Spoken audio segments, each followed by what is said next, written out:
Hey everybody, Mark from TheGeekChurch here. And in case you haven't realized that by the title, that's what we're going to be talking about today. And who knows, maybe it'll get me some more hits. I mean, this is the fantastic Legend of Zelda gaming franchise, one of the most famous gaming franchises ever. If you're into gaming, you know it. If you're not into gaming, you've at least heard of it, right? Okay, I want to talk about what Nintendo's high fantasy franchise means to me and how it served as an inspiration for my life. Not only that, I'm going to tell you principles about this game that's going to affect your life. So hey, what is this, a video game history with some life advice? Are other YouTubers doing that?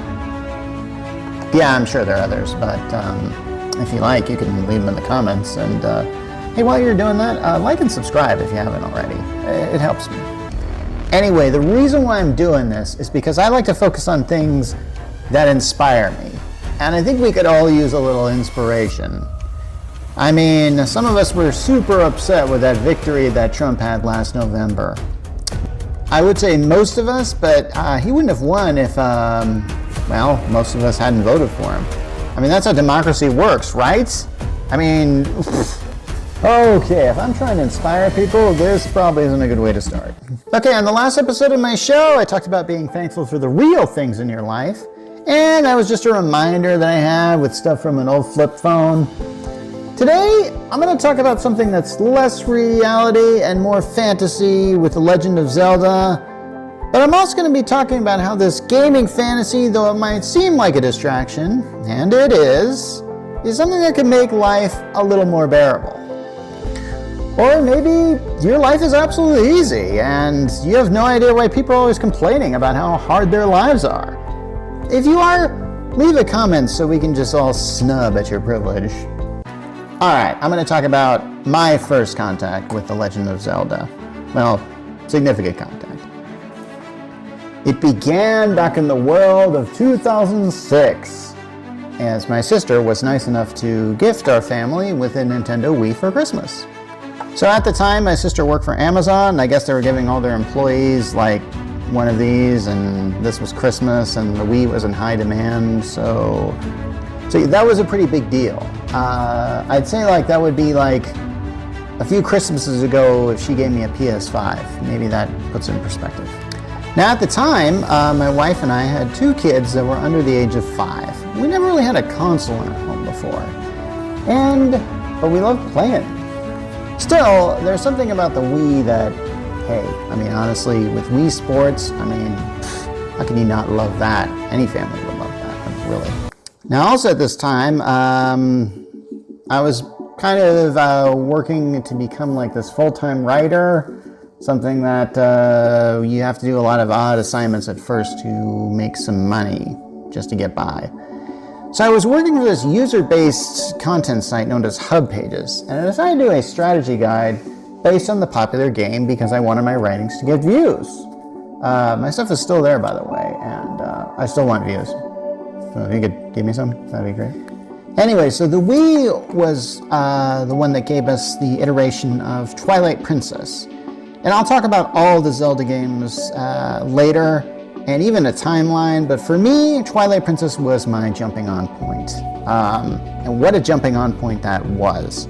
Now, I played the game Wind Waker before that, and I really enjoyed how most Zelda games involve a lot of action and combat, not to mention like a lot of puzzles that you gotta solve to proceed to the next level of danger. And there's also this fun of exploring dungeons full of traps and monsters, and it's all in this very rich and beautiful fantasy world that is just so much fun to explore. I guess I must have looked at Twilight Princess differently because I was out to do a strategy guide for it, so I had to beat it. And this was before the age of Twitch streaming, and I remember I'd play the game and I'd get to a good stopping point, and since Twilight Princess is only 3 slots for saving, I would just use the other slot to play it while I was on my laptop. Describing my experience as I went, essentially in where to go. And I spent many late nights doing that. And I have to say I'm proud that I never used a hint booklet or a strategy guide of any type to help me with this. Although I probably should and probably could have written a better one if I'd had. In all honesty, I wish I had spaced it out a little more because these sections were thousands of words long, but they didn't really need to be. Granted, I didn't really make a lot of money off that, but it was so very fun to do, really. And this is when the Wii was really taking off, reshaping games as we know it, and moving away from all those button mashers like on the PlayStation and Xbox. So yeah. What I didn't really see here was how something that was kind of a distraction not only helped my writing career, but it helped me get close to my friends and family. Last year I did a show about my friend Ike and how he would come over Saturday nights, help me take care of the kids. During this time, he would play the game, and I would kind of be his guy in the chair on this, telling him what to do so he could beat the game like I did. At the time, I didn't realize how much of the following that the Legend of Zelda game had, with all of its lore and stuff like that. Especially when my friend Ike talked about the Triforce and the aspect of courage, power, and wisdom. And I realized, dang, this is practically a whole thing on its own, isn't it? And I barely knew anything about it. And I also discovered something else later when my kids grew up. I remember when we got the Switch and purchased the new at the time, Breath of the Wild game. One of my kids then told me that watching me play these Zelda games back then, like Twilight Princess and its sequel, Skyward Sword, was one of their most nostalgic memories. Okay, now I had realized this before, that spending time playing the games with my kids watching was not only an excellent way to keep them occupied, but it was kind of a fun way to get them, us all closer together. And when I attended PAX at 2008, I think that was the year, I had a chance to see the keynote done by the one and only Will Wheaton. Now, he at the time had talked about how gaming really helps bring people together. And to my surprise, I got a chance to meet with him. He just happened to have a really short line that day. I have no idea why. I swear I waited less than 15 minutes to talk to Will Wheaton. I must have talked to him about 5 minutes. It's probably my only contact with a celebrity I've ever had, so yeah. I'm surprised I don't mention it every time, like I mentioned the time that I met. You know what? I'm not even going to put that photo in there this time, so you know exactly what I'm talking about if you've seen my show. Anyway, so playing video games and having your kids watch them is a good way to be a good role model. Even though, hey, I'm not exactly the most perfect role model, but I'll get to that. Okay, my point is that playing these games can produce pleasant memories equal to that of family vacations or other real positive experiences, which is something that conservative politicians, when they talk about banning violent video games or banning games altogether or calling games a huge distraction, just don't really think about that, do they? I mean, my daughter wanted to dress as Link for Halloween. I didn't ask her to do that. She did it herself. I do remember that helping her with her costume, and she was talented enough to create a Master Sword and Hylian Shield. I think I remember making these little gauntlets things out of cardboard. I think there was a UPS box. Fun stuff. All right, let's get to the basics of Zelda. Okay, the thing about this game is that there is a hero named Link who lives in this kingdom known as Hyrule, and it's a big medieval fantasy kingdom. It's ruled by a princess named Zelda who is constantly at war with a force of evil named Ganon. And that's the basic gist of this. And even though this feels like a basic generic fantasy setup, the Kingdom of Hyrule has really developed its kind of own look and its own culture, with a lot of influences, possibly from Tolkien, from other sources, like say Studio Ghibli maybe. We're getting a lot of things like that. I could probably do another show about that, but I'm not gonna. And there are other characters in this world as well, and you'll see variations of them depending on what game you play. There's variations of the land. It's usually always called the same names, and there's variations of minor NPC characters who show up in the game, sometimes in different iterations, different forms. What's great is how these NPCs have different personalities and quirks. It makes the world feel more alive. One thing about Zelda games is they constantly reinvent themselves, and yet it all takes place within the same world. In fact, these characters are apparently reincarnated into the next life every other time, and in most games, Link is introduced as being a hero of legend, and they give him the clothes of that legendary hero. So there's sort of a interesting timeline connection here, but I'll get to the timeline a little bit later because it's worth talking about. So all I have to say is that Zelda is a franchise, which means that timeline is not necessarily consistent, which means a lot of people create whatever they want as far as the whole setup goes. It's very similar to comic book characters and how different writers over the years have kind of added things to your favorite superheroes, and other writers just take that and they add to it, and then they often just ignore the things that were that weren't working for that superhero or that superhero comic storyline. But if you step back and see all of what's going on, you just have to ignore all those inconsistencies and just enjoy what you see overall. What I think is really interesting is how these characters, especially the good guys like Link and Zelda, are kind of stuck in their archetypes, and they just can't seem to get out of this rut they're in of like Ganon always rises up and always tries to kidnap the princess, and sometimes he does, and Link opposes him. I can't help but think that a lot of us are kind of stuck in our rut of our lives as well. And this perpetual battle for survival where we can't balance really work and family just to keep our head above water and to make a wave when we can. I think this is what makes The Legend of Zelda very lifelike. You're actually living in this world.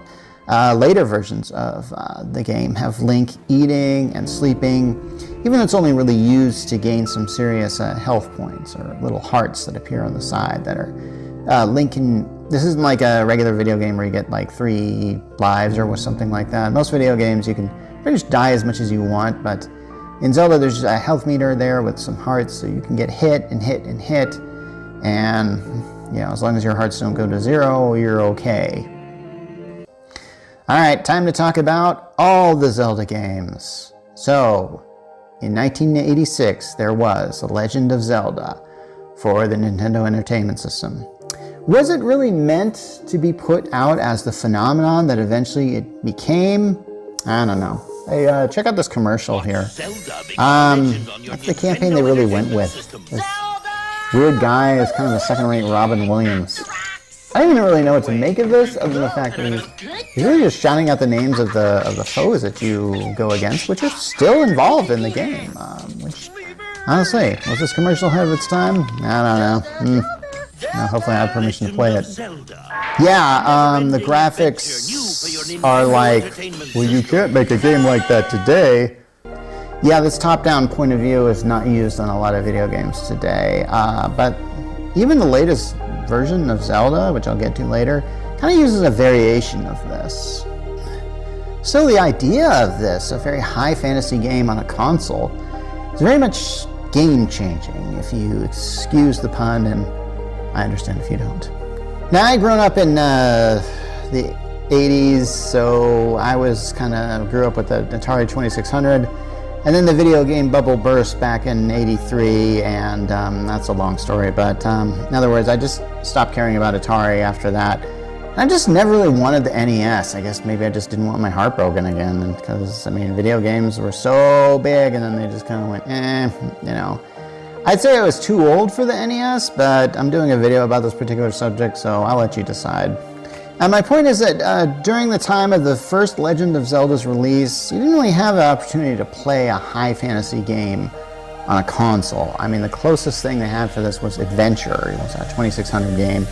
And I'm very certain you just couldn't save the game as you went along. And I'm not really even sure if you could save the game as you went along for The Legend of Zelda. I think save games were kind of a thing. I think when the Nintendo Entertainment System came out, who knows? I don't really never played that.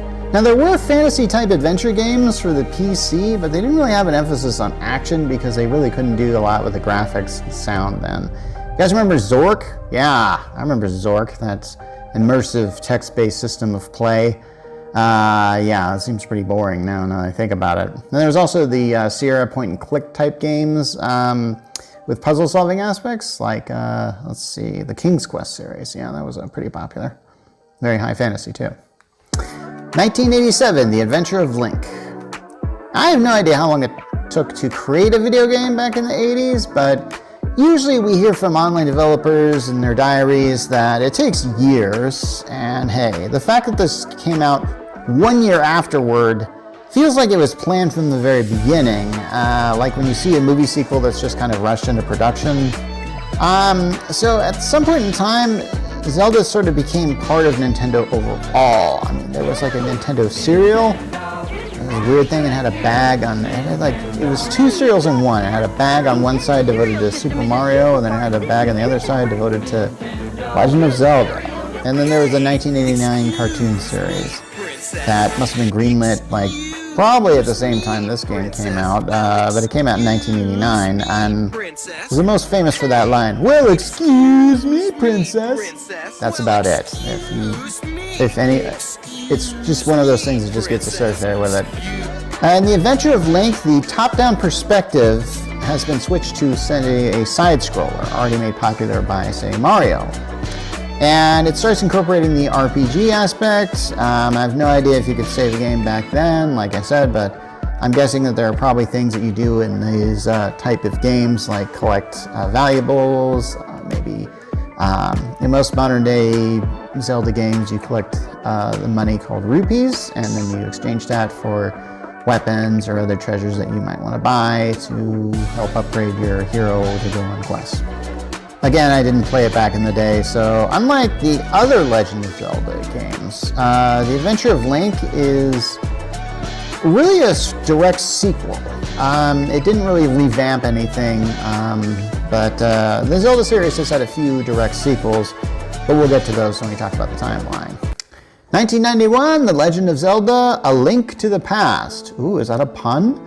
Now, I have no idea why it took 4 years to get out a Zelda game, but it might have something to do with the Super NES, which was getting really big at the time. I think it was a 16-bit system, and it was kind of like what Nintendo was using to challenge the popular Sega Genesis, which was growing even more in its popularity. And it was a big step up for the big Nintendo, but again, at that time I was in college, so I never had a chance to play this game. Hope it's good. 1993 was Link's Awakening. Now, this one I did play, but I actually played the Switch version because Zelda games are so popular, and it's rare that we get a year where we release one, so every once in a while they just re-release an old one. So all the Hyrule addicts, or I don't know what to call them. Seriously, what do you call them? Apparently the word is Zerds or Zuvers. No. Now, I've heard that Link's Awakening was replaced for the handheld, and then it was for Game Boy Color, so that's a bonus. But before Link's Awakening, there were a few mobile games for Zelda that were released to those LCD handhelds. That was kind of a market back then. I think it still exists today, I mean, which is kind of strange, but those LCD games, man, some of them were kind of addicting, really, but now, come on, I mean, you have apps that are just 1,000 times more advanced on your smartphone. Also, there was these CDI games that released, and they're considered really famous because they're infamous, and they're not considered canon, and it's back when CD-ROM games were thought to be the coolest thing, but they were not really good on the action, but they were really good at giving cutscenes.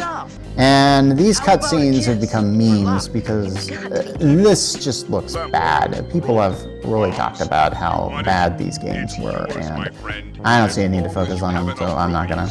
Okay, 1998, The Ocarina of Time. Yes, with the launch of the Nintendo 64, this led to games with 3D graphics capability, and after a 5-year hiatus, we finally got a new Zelda game. Now, when looking at any Nintendo 64 game, they look really blocky. They have this, like, backgrounds are somewhat minimized, but you can at least tell what it is. Now, it's not as bad as, say, stuff that it was on the Nintendo Entertainment System, but it was able to take the Zelda series to a whole new level. Yeah, a lot of people say the Ocarina of Time was one of the best games of all time, possibly the best Zelda game of all time. I'm not here to judge. It certainly definitely made Hyrule a kingdom that you could freely explore and look at this land.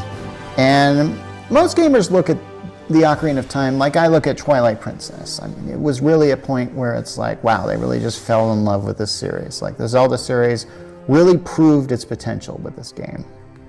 Now, I have played part of this game, but I played it when it showed up on the GameCube, yeah, and since I played later Zelda games, it felt rather similar, but it was probably the whole one that started this template for what we now know as a Zelda game. You know, we're exploring the world of Hyrule, visiting dungeons, getting a cool weapon, beating a mini-boss, beating an actual boss, then you get more treasures, so you can buy better armor, weapons, and potions.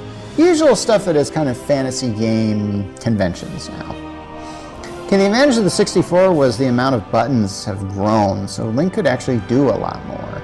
And not only that, I think he gets a horse in this one. So yeah, Link is riding across the plains. Honestly, I don't like to use the horse in Zelda games because, I don't know, every time you gotta stop, get off the dang thing, get off your high horse and like talk to something. It's also really inconvenient steering around here, but comes in handy when you're crossing long distances, so which are many in Zelda games. Oh yes. 2002, Majora's Mask. Now, I have to admit I've never played this game, but most of us know about the time element in this game.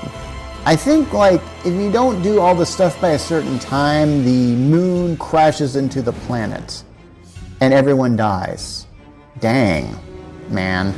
I mean, in most games, I think Zelda has been captured and possibly tortured by Ganon, and that might be all that is at stake besides freedom and justice in this world, but whew, in most of this game, Link has some time to do some fishing, but here it's like, dang, man, it's like, ooh, a lot of stuff going on. Anyway, it takes the story of The Legend of Zelda in a dark direction, but Zelda does go there on occasions. In fact, I really feel like Zelda might be the best when it's trying to be serious, but it's really hard to take this world seriously, given it's what it is. But when it goes hard, and it's hard to believe what you see in it. Anyway, I'm told that this game is really popular amongst fans. I think my kids have it on the Nintendo 3DS. I've never played it. I don't really know how much of a game changer this was in comparison to the rest of the Zelda series. I mean, it was a follow-up to one of the biggest games of all time, and the problem with follow-ups is they are hard to follow up, right? It was a direct sequel to the Ocarina of Time, and this is probably the first sequel, like one that takes place directly after it, to like a 3D Zelda game. 2001 gave us two Zelda games, Oracle of Seasons and Oracle of Ages, and released at the same time on the Game Boy Color, which was becoming a thing. I'm told if you completed one game, you get a password that allows another game to be played as a sequel. I don't know if you can do that for most modern games, but I really want to see that, because this would have greatly improved the Breath of the Wild, Tears of the Kingdom kind of thing that happened, because I noticed in Tears of the Kingdom, when I went to get a horse, it already had a horse that I got from Breath of the Wild, and I thought that was just odd. I didn't even know what to make of that, but that was really the only thing that carried over. But it really just would be awesome if you just, you beat, like, say, Breath of the Wild, and all your equipment and stuff carries over, but nope, it resets to 0, like most Zelda games. Okay, in 2002 was The Four Swords, a game released for the Game Boy Advance, which was the first multiplayer game in the Zelda series. It also featured Toon Link, a playable character in the fighting game, Super Smash Bros., which is still popular even today. And I think Toon Link is still a playable character there. Okay, 2002 is The Wind Waker. Now, I'm not certain if Toon Link was the model for Link in this GameCube game, but it's very clear that the world of Hyrule had a huge makeover. I mean, it's The Legend of Zelda, but it's cute! Who's a good Link? Who's a good Link? Yeah, it does have this kind of chibi look to it, but if you're willing to look past that, it's quite the adventure game with a lot of interesting puzzles to solve, and a somewhat serious storyline. Anyway, I like how it features a way of collecting weapons and equipment, then you select what the equipment with the buttons you use. I have no idea if that worked on Ocarina of Time that way, but also had a basic dungeons where you go through bosses, weapons. It's sort of like you go to a dungeon, or at some point in time in the dungeon you get a certain weapon, and then you use that weapon to beat the boss in the dungeon or something like that, or to beat the mini-boss and the boss. It started becoming a pattern of these things. So the thing about the Zelda bosses is they usually had a weak spot, and then if you just knew a strategy to beat them, you could kind of do it every time pretty easily. I remember there was a really super hard battle in Wind Waker which had two big hands and a floating head. And it turns out I was just trying so hard I just couldn't even scratch this thing. It turned out the game had an auto-aim thing, which I don't know if the Legend of Zelda games now have this auto-aim feature. If they did, I've been playing Tears of the Kingdom wholly wrong all this time. Now, the one thing I never really liked about this game, but kind of liked in a way, it's kind of a two-way street. This game took place mostly like on the ocean, or a lot of water was involved. There was a lot of islands, and this game took place in this big archipelago. And you always had to sail to them. Now, when you started to sail, there was very beautiful music as you went along, which kind of became a real Zelda staple. It almost became like the music was sort of like really made the story come to life, and it was just beautiful and orchestrated, and you just couldn't believe that people would design something like this for a video game. Anyway, sailing's fun at first, but after a while it just gets tedious because there's just so little scenery to see, but just more water, water, and more water. Even with the ability to teleport, you still have to dock your boat afterwards, so it's like dealing with the tedium of parking your car in a big city. You really want that in a fantasy game? Okay, 2004 gave us Four Swords Adventures, and this is a GameCube release involving adventure with Link and his clones. There's also multiplayer? There's a clone saga in the Zelda series? Oh man, this is all I really know about it. I never played it, so.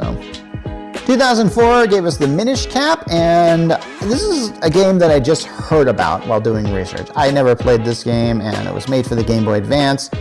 Definitely more of a traditional Zelda adventure with its top-down type sort of view.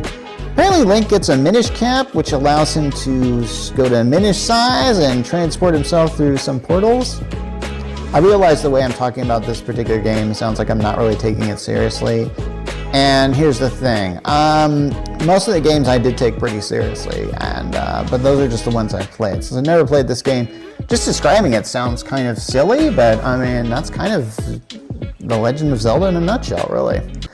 2006 with your Twilight Princess. Yeah, as I've said before, this is my jumping on point and my favorite in the series.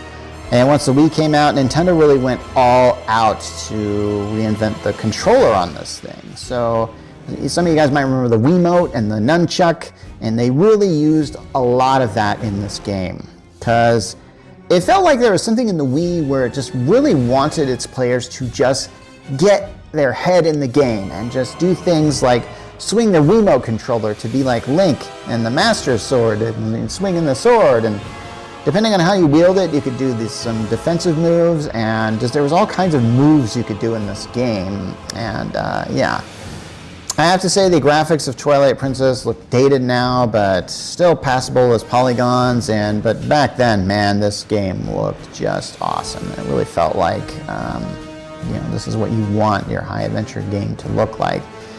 Had a lot of interesting aspects. There was an introduction of this Dark Realm, and this is where Link meets the very larger-than-life character Midna, who is one of the best characters in video games, and the best characters of anything overall. I love Midna, and she helps turn Link into a wolf. So there's a lot of lycanthropy, I think is the right word, in this game. Yeah, Link becomes a wolf every once in a while, and they really make aspects of the wolf and how it can use its senses.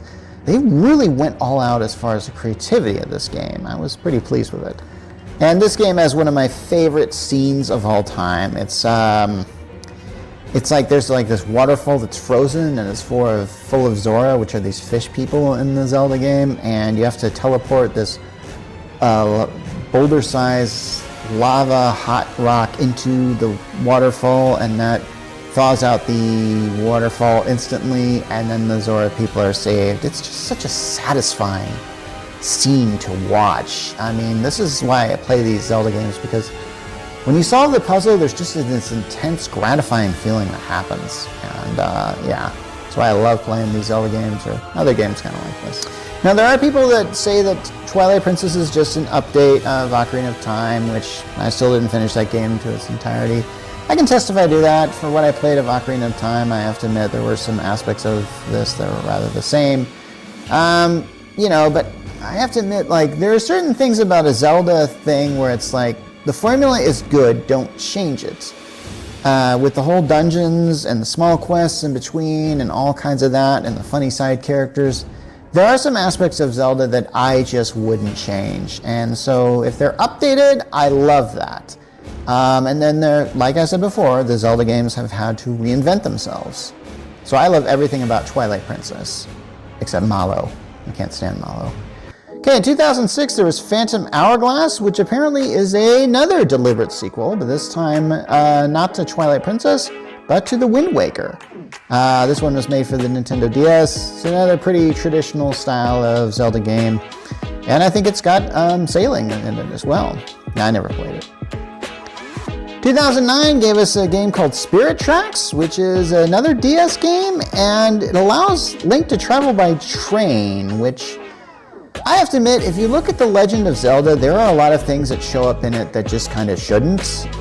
There are robots in this world, and the way they work aren't like the robots that we would use in our modern day society or in an advanced future society. They seem to have their own kind of magical technology to make them animated.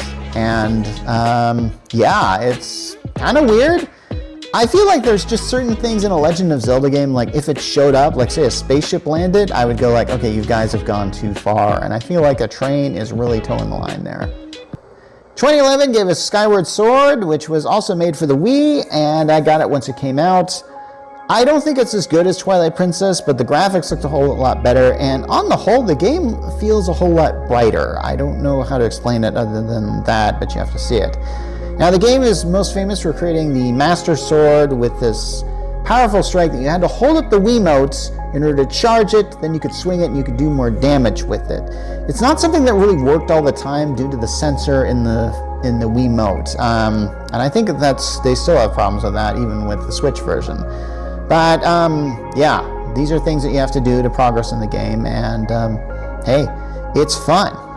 I don't know if this is the first Zelda game that introduced this concept of these floating islands, these lands that existed in above the, I think they're above the clouds of Hyrule. It's a beautiful aspect to this game, and you know how Wind Waker I talked about that you have to sail? Here you actually fly, riding these bird-like creatures to get to the areas that you go to. I have to admit, flying was a bit more fun than sailing, but eventually you learn about teleporting and you can travel to places a little faster. And I don't know when that became a Zelda staple, but I think that really should be required for almost any video game you're playing, because yeah, it can get a little tedious riding from one place to the other, even though that's what you do in real life, right? But in addition to doing all the usual Zelda stuff, like, you know, fighting monsters and going through dungeons and collecting weapons and going on an all-out quest, this game also had the strange aspect of crafting. I actually think there was sort of this place where you could, every once in a while, there was these little items around Hyrule, and if you collected enough, you could use them to do upgrades on your stuff and all kinds of things like that. It was an unusual feature that most games kind of have now, with these kind of, I wouldn't say microtransactions, those are something else, but I'm talking about, you know, games where you're collecting and doing stuff, kind of like what Minecraft is. That might have been there's probably a word for this, but yeah, Zelda has that, and it's awesome. 2013 is A Link Between Worlds, a Zelda game made for the 3DS, placed in a top-down perspective. There was a really interesting feature that allowed Link to walk through walls like a 2D painting. I also never really played this. 2014 was Hyrule Warriors, and I barely remember the release of this game. I did not buy it, but it was some kind of hack and slash game that isn't official Zelda canon. In fact, when I wanted to make a list of all the Zelda games, I went to, like, I think Wikipedia, and I don't even think this even appeared on the list, really. It's really the only Zelda game that was made exclusively for the Wii U, which Yeah, the fact when the Wii U was released, they didn't have a Zelda game ready to go was an issue. And now we get to what you probably have heard about. Yeah, but there was another game in between the Switch release with 2015's Triforce Heroes. It's another game that was made for the 3DS. Also has that multiplayer aspect, but you only have like 3 links as opposed to the 4. I don't know what happened to the 4th one and never played this, so yeah.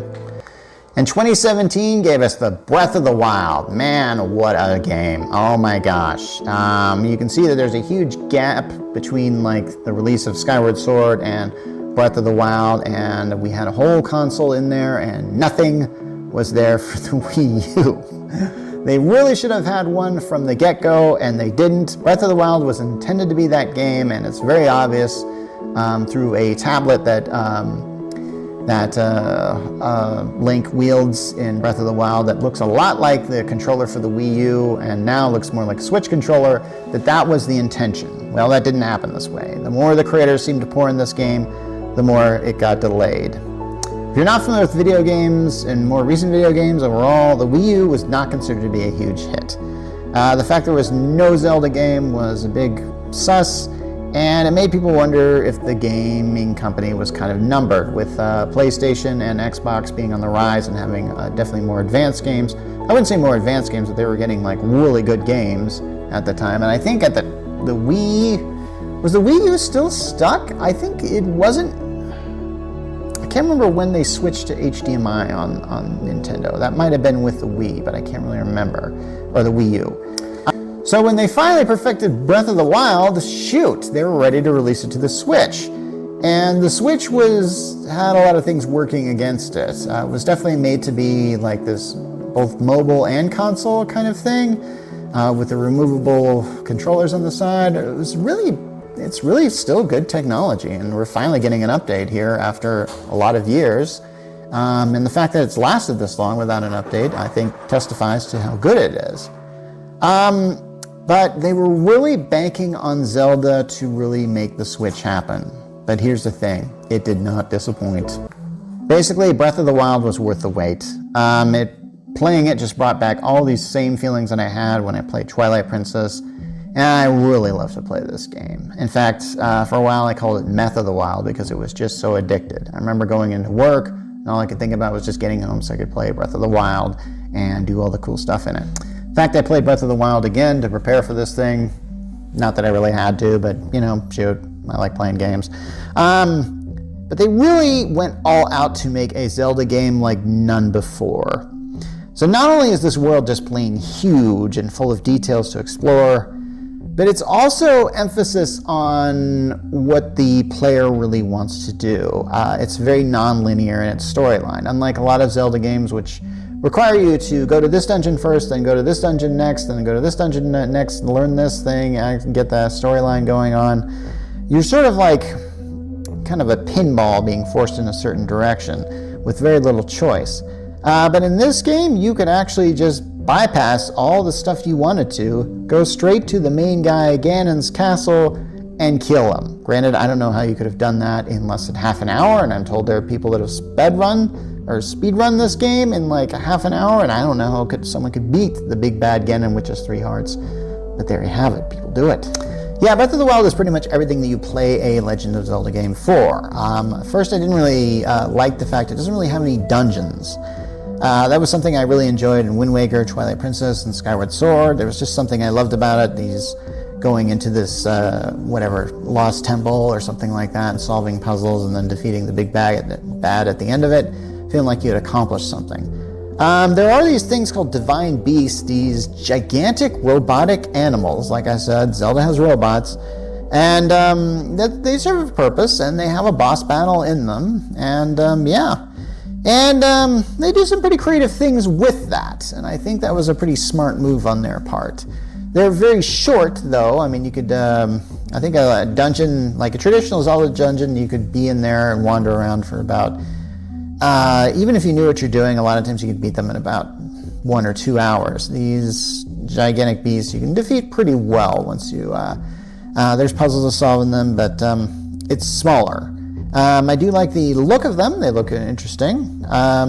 But it's a decision to move away from something of traditional Zelda, and I think it did pay off. I think there's some good in these things. Okay, so even though there's not these complicated dungeons full of puzzles and monsters, there are these places called shrines, and there are these buildings that appear on the Breath of the Wild land, and if you go in them, you have to solve a certain puzzle to beat the shrine, and once you beat the shrine, you're given this thing, and you can, I forget what these things are called, but you exchange these things for more health or stamina. Stamina is something I haven't really talked about before, but every time Link runs, he has a stamina meter, and if he expounds that stamina meter,